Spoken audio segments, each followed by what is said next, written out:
Hello friends, यह कहानी उस मुकाबले की है जिसमें ऑस्ट्रेलिया ने भारत के सामने 350 से ज़्यादा रनों का विशाल लक्ष्य खड़ा कर दिया था। जवाब में भारतीय टीम की शुरुआत बेहद खराब रही और कंगारू गेंदबाजों ने टॉप ऑर्डर को बुरी तरह झकझोर दिया। इसी दौरान रिकी पॉन्टिंग ने घमंड में आकर सचिन तेंदुलकर को चुनौती देते हुए कहा कि अगर लोग तुम्हें क्रिकेट का भगवान कहते हैं तो इस मैच को जीत कर दिखाओ। उसे पूरा भरोसा था कि अब भारत के लिए यह मुकाबला जीतना लगभग नामुमकिन सा है। लेकिन इसके बाद जो हुआ उसने क्रिकेट इतिहास में एक अमर कहानी लिख दी। सचिन तेंदुलकर ने गुस्से को अपने बल्ले की ताकत बना लिया और ऑस्ट्रेलियाई गेंदबाजों पर ऐसा हमला बोला कि वह पारी आज भी याद की जाती है। आज तक बहुत कम बल्लेबाज ऑस्ट्रेलिया के खिलाफ वैसी बल्लेबाजी कर पाए जैसी उस दिन सचिन ने की थी। साल 2009 में ऑस्ट्रेलिया की टीम वनडे सीरीज खेलने भारत आई थी। दोनों टीमें सीरीज में 2-2 की बराबरी पर थी और निर्णायक मुकाबला हैदराबाद में खेला जाना था। टॉस जीतकर ऑस्ट्रेलिया के कप्तान रिकी पॉन्टिंग ने पहले बल्लेबाजी करने का फैसला किया। ओपनिंग के लिए शेन वाटसन और शॉन मार्श मैदान पर आए। भारत की ओर से नई गेंद प्रवीण कुमार के हाथ में थी। पहले ओवर में प्रवीण कुमार ने शानदार गेंदबाजी करते हुए सिर्फ 3 रन दिए। इसके बाद दूसरे ओवर में आशीष नेहरा गेंदबाजी करने आए, लेकिन पहली ही गेंद पर वाटसन ने शानदार फ्लिप लगाकर चौका जड़ दिया और साफ कर दिया कि वह आज आक्रामक अंदाज में खेलने वाले हैं। हालांकि शुरुआती ओवरों में गेंद स्विंग हो रही थी, इसलिए दोनों बल्लेबाज शुरुआत में थोड़ा संभल कर खेले। फिर 5वें ओवर में शॉन मार्श ने भी शानदार पुल शॉट खेलते हुए चौका बटोर लिया। 7वें ओवर में वाटसन ने प्रवीण कुमार पर लगातार 2 चौके जड़ दिए। भारतीय तेज गेंदबाजों की पिटाई देखकर कप्तान धोनी भी सोच में पड़ गए थे, लेकिन वाटसन का असली तूफान अभी बाकी था। 9वें ओवर में नेहरा ने उन्हें एक छोटी गेंद डाली जिस पर वाटसन ने जोरदार पुल शॉट खेलकर गेंद सीमा रेखा के बाहर पहुंचा दी। इसके बाद धोनी ने बदलाव करते हुए मुनाफ पटेल को गेंद थमाई, लेकिन वाटसन ने उनका भी स्वागत चौके से किया और अगली ही गेंद पर सिर के ऊपर से शानदार शॉट खेल लिया। 10 ओवर के बाद ऑस्ट्रेलिया का स्कोर 56 रन पहुंच चुका था। इसके बाद धोनी ने बॉलिंग पावर प्ले लेने का फैसला किया और नेहरा को दूसरे छोर से लगाया। भारतीय दर्शकों को उम्मीद थी कि यह रणनीति काम करेगी, लेकिन वाटसन ने दूसरी ही गेंद पर चौका लगाकर सारी उम्मीदों पर पानी फेर दिया। फिर एक और दमदार शॉट के साथ उन्होंने अपना अर्धशतक भी पूरा कर लिया। अब वाटसन पूरी तरह लय में आ चुके थे और बेहद आक्रामक बल्लेबाजी कर रहे थे। उन्हें इस अंदाज में खेलता देखकर शॉन मार्श ने भी हाथ खोल दिए और अगले ओवर में मुनाफ पटेल को 2 चौके जड़ दिए। दोनों बल्लेबाज भारतीय गेंदबाजों पर लगातार दबाव बना रहे थे। इसके बाद धोनी ने स्पिन आक्रमण की ओर रुख किया और रविंद्र जडेजा तथा हरभजन सिंह को गेंदबाजी सौंपी। दोनों स्पिनरों ने आते ही अच्छी गेंदबाजी की और अगले ही 2 ओवरों में सिर्फ 9 रन खर्च किए। हालांकि जडेजा ने 15 ओवर में एक छोटी गेंद डाल दी जिसके वाटसन ने शानदार पुल शॉट खेलते हुए चौके में बदल दिया। 16 ओवर पूरे होते होते ऑस्ट्रेलिया ने 100 रन का आंकड़ा छू लिया था। इसी ओवर में हरभजन सिंह की गेंद पर शॉन मार्श का कैच लेने का मौका भारत को मिला, लेकिन धोनी से वह मौका छूट गया।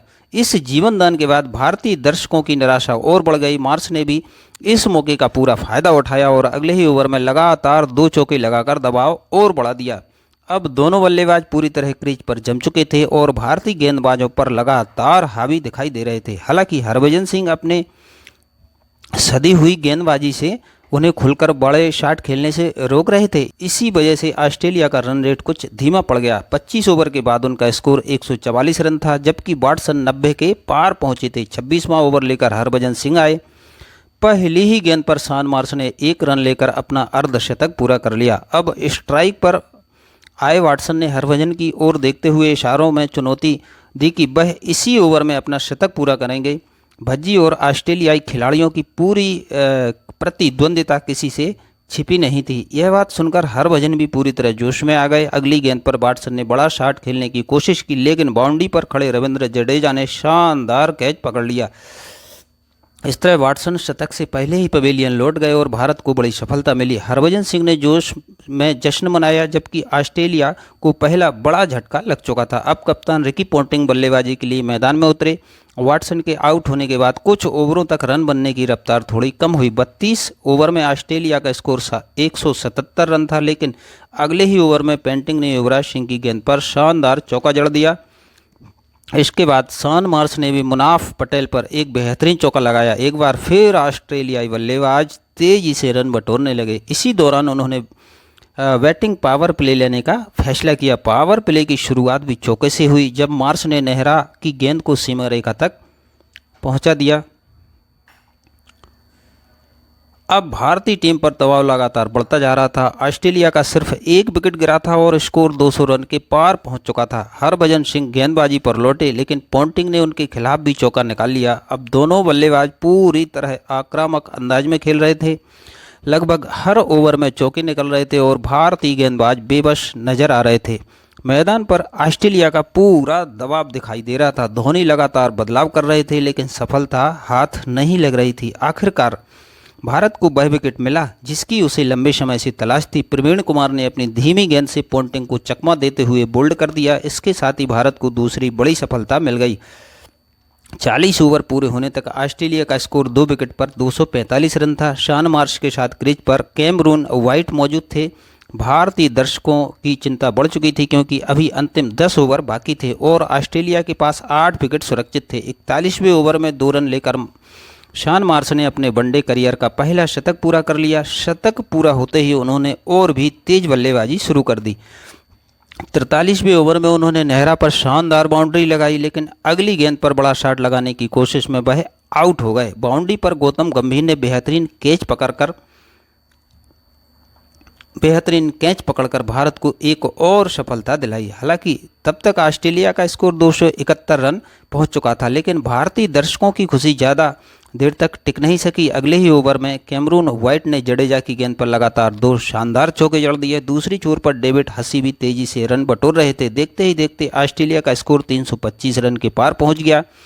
पारी के अंतिम ओवर में कैमरून वाइट ने प्रवीण कुमार की गेंदों पर खुलकर प्रहार किया और 14 रन बटोर लिए। हालांकि आखिरी गेंद पर वह 33 गेंदों में 57 रन बनाकर आउट हो गए। इसके बावजूद ऑस्ट्रेलिया ने 50 ओवर में 350 रन का विशाल स्कोर खड़ा कर दिया।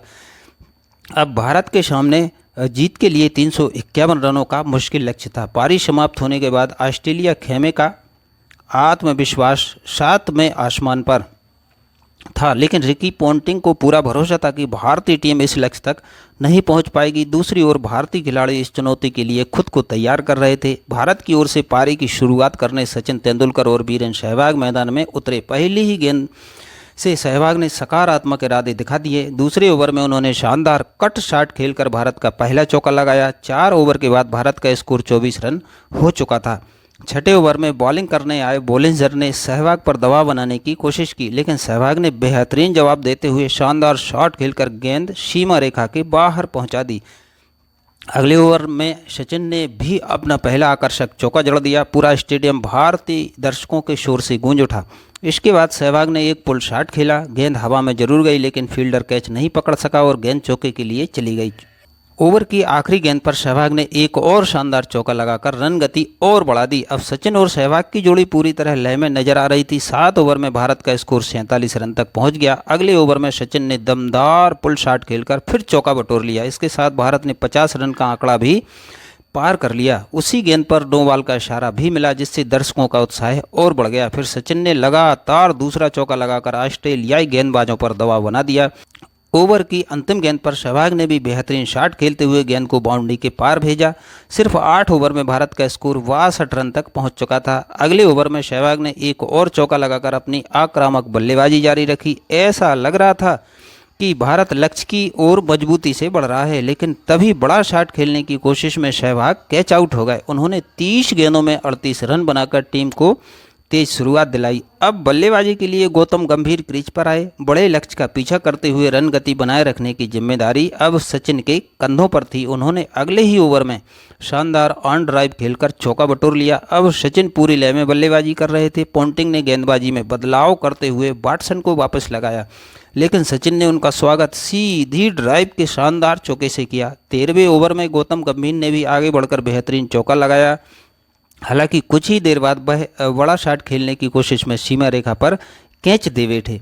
भारत को दूसरा झटका लग चुका था। अब युवराज सिंह बल्लेबाजी के लिए मैदान में आए। इसी दौरान सचिन ने थर्ड मैन की दिशा में शानदार चौका लगाकर अपना आक्रमण जारी रखा। अगले ओवर में सचिन ने 1 रन लेकर अपना शानदार अर्धशतक पूरा किया। इसके साथ ही भारत का स्कोर भी 100 रन के पार पहुंच गया। हालांकि जीत अभी भी काफ़ी दूर थी और भारत को 250 से ज़्यादा रन बनाने बाकी थे, लेकिन सचिन लगातार आक्रामक अंदाज में बल्लेबाजी करते रहे। उन्होंने अगली ही गेंद पर शानदार चौका जड़कर ऑस्ट्रेलियाई गेंदबाजों पर दबाव बनाए रखा।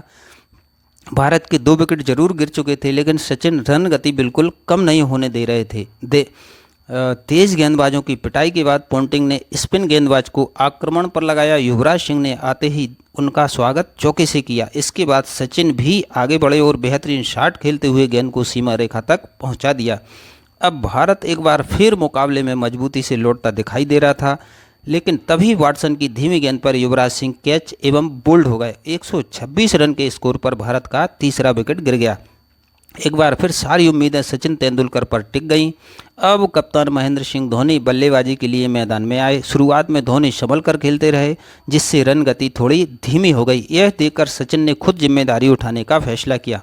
वाटसन ने उन्हें बाउंसर फेंकी, लेकिन सचिन ने शानदार पुल शॉट खेलते हुए गेंद को बाउंड्री के बाहर भेज दिया। इसके बाद उन्होंने एक और दमदार चौका लगाकर गेंदबाज को साफ संदेश दे दिया कि वह रुकने वाले नहीं हैं। अब सचिन का बल्ला पूरी तरह बोल रहा था। अगले ओवर में उन्होंने स्पिनर के खिलाफ आगे बढ़कर शानदार शॉट खेला। इसी के साथ भारत के भी 150 रन पूरे हो गए। पूरा स्टेडियम सचिन सचिन सचिन के नारों से गूंज उठा। इसके बाद भी उन्होंने लगातार बड़े शॉट खेलकर ऑस्ट्रेलियाई टीम पर दबाव बनाए रखा। दर्शकों का उत्साह चरम पर पहुंच चुका था, लेकिन दूसरे छोर से धोनी बड़ा योगदान नहीं दे सके। वह कट शॉट खेलने की कोशिश में कैच आउट हो गए। 162 रन पर भारत का चौथा विकेट गिर चुका था। ऐसा महसूस हो रहा था कि सचिन किसी अलग ही स्तर की बल्लेबाजी कर रहे हैं। अब उनका साथ देने के लिए सुरेश रैना क्रीज पर आए। रैना ने आते ही वाटसन की गेंद पर शानदार छक्का जड़ दिया। अगली ही गेंद पर उन्होंने एक और आकर्षक चौका लगाकर अपना इरादा साफ कर दिया। भारतीय दर्शकों में फिर से जोश लौटा। उधर सचिन 99 रन पर पहुंच चुके थे। पूरा स्टेडियम उनके शतक का इंतजार कर रहा था। आखिरकार उन्होंने 1 रन लेकर सिर्फ 81 गेंदों में अपना शानदार शतक पूरा कर लिया। दिलचस्प बात यह रही कि शतक पूरा करने के बाद भी उन्होंने ज़्यादा जश्न नहीं मनाया। उन्हें अच्छी तरह पता था कि असली लक्ष्य अभी बाकी है। इसके बाद भी सचिन लगातार रन बनाते रहे और भारत का स्कोर 200 रन के पार पहुंच गया। 30 ओवर पूरे होने तक भारत ने 4 विकेट खोकर 200 रन बना लिए थे। अब जीत के लिए अंतिम 20 ओवरों में 150 रन की जरूरत थी। रैना ने भी आक्रामक बल्लेबाजी शुरू कर दी और लगातार बड़े शॉट लगने लगे। दूसरे छोर पर सचिन ने भी चौकों की बारिश जारी कर रखी थी। दोनों बल्लेबाजों ने मिलकर ऑस्ट्रेलियाई गेंदबाजों पर जबरदस्त दबाव बनाया। लगभग हर ओवर में बाउंड्री निकल रही थी और मैच का रुख तेजी से भारत की ओर मुड़ता दिखाई दे रहा था। पोंटिंग के चेहरे पर भी अब चिंता साफ नजर आने लगी थी। 40वें ओवर में सचिन ने एक और चौका लगाकर अपने 150 रन पूरे कर लिए। इसके बाद भी उन्होंने एक और शानदार बाउंड्री लगाई। 40 ओवर समाप्त होने तक भारत का स्कोर 276 रन पहुंच चुका था। अब अंतिम 10 ओवरों में जीत के लिए सिर्फ 75 रन चाहिए थे। 41वें ओवर में सचिन ने लगातार 2 शानदार चौके लगाकर ऑस्ट्रेलियाई टीम की मुश्किलें और बढ़ा दी। पोंटिंग पूरी तरह दबाव में दिखाई दे रहे थे, लेकिन सचिन अपने बल्ले से ही हर जवाब को दिए जा रहे थे। उन्हें कवर ड्राइव और स्ट्रेट ड्राइव देखकर पूरा स्टेडियम तालियों से गूंज उठा। अगले ओवर में सुरेश रैना ने भी लंबा छक्का लगाकर अपना अर्धशतक पूरा किया। इसी ओवर में उन्होंने एक और भी चौका जड़ दिया। 42वें ओवर के बाद भारत का स्कोर 299 रन तक पहुंच चुका था। अब जीत के लिए केवल 52 रन की जरूरत रह गई थी और मुकाबला पूरी तरह रोमांचक मोड़ पर पहुंच चुका था। अब मुकाबला पूरी तरह भारत की पकड़ में भी दिखाई दे रहा था, लेकिन क्रिकेट का खेल कब करवट बदल ले कोई नहीं जानता। अगले ही ओवर में सुरेश रैना बड़ा शॉट लगाने की कोशिश में वाटसन की गेंद पर कैच आउट हो गए। इसी बीच सचिन ने 1 रन लेकर भारत का स्कोर 300 रन तक पहुंचा दिया, लेकिन ओवर की आखिरी गेंद पर हरभजन सिंह भी बिना खाता खोले पवेलियन लौट गए। अब भारत के 6 विकेट गिर चुके थे और मुकाबला फिर से रोमांचक बन गया। सचिन का साथ देने के लिए रविंद्र जडेजा क्रीज पर आए। आते ही जडेजा ने शानदार बल्लेबाजी शुरू कर दी और लगातार 3 चौके लगाकर भारतीय उम्मीदों को फिर जगा दिया। अब 18 गेंदों में भारत को जीत के लिए सिर्फ 19 रन चाहिए थे। ऐसा लग रहा था कि जीत बस कुछ ही कदम दूर है, लेकिन 48वें ओवर की पहली गेंद पर सचिन बड़ा शॉट खेलने के प्रयास में कैच आउट हो गए। 140 गेंदों पर 175 रन की उनकी ऐतिहासिक पारी यहीं समाप्त हो गई। जैसे ही सचिन पवेलियन की ओर लौटे पूरा स्टेडियम में सन्नाटा छा गया। उधर ऑस्ट्रेलियाई खिलाड़ी खुशी से झूम उठे। हालांकि भारत को अब भी 17 गेंदों में केवल 19 रन बनाने थे, लेकिन इसी ओवर में रविंद्र जडेजा ने भी रन आउट हो गए। जो मैच कुछ देर पहले भारत के पक्ष में दिखाई दे रहा था वह धीरे धीरे हाथ से फिसलने लगा। एक बार फिर ऐसा महसूस होने लगा कि सचिन की शानदार पारी को टीम जीत में नहीं बदल पाएगी। 49वें ओवर की शुरुआत में आशीष नेहरा भी बड़ा शॉट लगाने की कोशिश में कैच आउट रहे।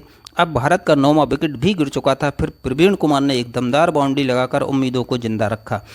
अब आखिरी ओवर में भारत को जीत के लिए 8 रन चाहिए थे और सिर्फ एक विकेट बाकी था। दर्शकों की निगाहें मैदान पर टिकी हुई थी। हर गेंद के साथ रोमांच अपने चरम पर था, लेकिन ओवर की चौथी गेंद पर प्रवीण कुमार रन आउट हो गए। इसी के साथ भारत का यह बेहद रोमांचक मुकाबला मात्र 3 रन से हार गया। हालांकि स्कोर बोर्ड पर हार भारत के नाम रही, लेकिन उस दिन सबसे ज़्यादा चर्चा सचिन तेंदुलकर की 175 रनों की अद्भुत पारी की हुई।